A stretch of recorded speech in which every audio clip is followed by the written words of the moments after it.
जिउतिया परबिया महान हो, हमहु भूखबै जिउतिया। भूखबै जिउतिया हो, भूखबै जिउतिया। जिउतिया परबिया महान हो, हमहु भूखबै जिउतिया। सप्तमी नहाय खाय अष्टमी निर्जलिया। सप्तमी नहाय खाय अष्टमी निर्जलिया। रे नवमी में पारन कै विधान हो, हमहु भूखबै जिउतिया। नवमी में पारन कै विधान हो, हमहु भूखबै जिउतिया। जिउतिया परबिया महान हो, हमहु भूखबै जिउतिया। बेटा खातिर सब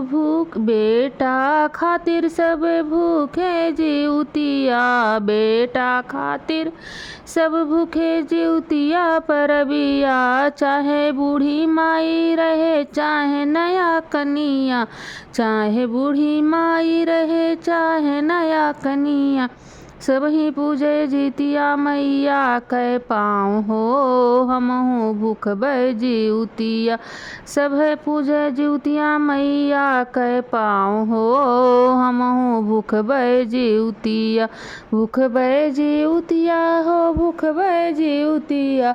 जिउतिया परबिया महान हो, हमहु भूखबै जिउतिया। सुनी सुनी गोदिया मैया फूलवा खिलावेली। सुनी गोदिया में मैया फूलवा खिलावेली। जे करे खरजुतिया उमरिया लाल के बढ़ावेली। सब कर पूरा करेली अरमान हो, हमहु भूखबै जिउतिया। सब के पूरा करे अरमान हो, हमहु भूखबै जिउतिया। भूखबै जिउतिया हो, भूखबै जिउतिया। जिउतिया परबिया महान हो, हमहु भूखबै जिउतिया। बिने अन्न जल के भूखल जाला जिउतिया। बिनु अन्न जल के भूखल जाला जिउतिया। लाल खातिर माई लोग सहेला ससतिया। लाल खातिर माई लोग सहेला ससतिया।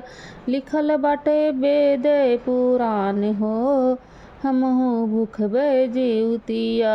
जिउतिया परबिया महान हो, हमहु भूखबै जिउतिया। श्रद्धा से करबै जिउतिया बरतिया। श्रद्धा से करबै जिउतिया बरतिया। चिल्हयो सियारिन कै कथा सुनी भूखली जिउतिया। पूरा होई जाई मन कै अरमान हो, हमहि भूखबै जिउतिया। भूखबै जिउतिया हो, भूखबै जिउतिया। जिउतिया परबिया महान हो, हमहु भूखबै जिउतिया। जिउतिया परबिया महान हो, हमहु भूखबै जिउतिया।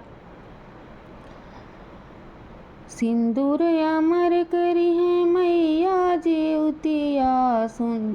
सिंदूरा अमर करिहे मैया जिउती। मैया होई हर छोड़ हमारा घरे मंगल। दिहे बबुआ के शुभ आशीर्वाद हो, हमहु भूखबै जिउतिया। जिउतिया परबिया महान हो, हमहु भूखबै जिउतिया। बबुआ के लाग जाई हमरो उमरिया। बबुआ के लाग जाई हमरो उमरिया। बबुआ के बढ़ायु मैया हमरे उमरिया। पूरा कीहू सब के अरमान हो, हमहु भूखबै जिउतिया। जिउतिया परबिया महान हो, हमहु भूखबै जिउतिया।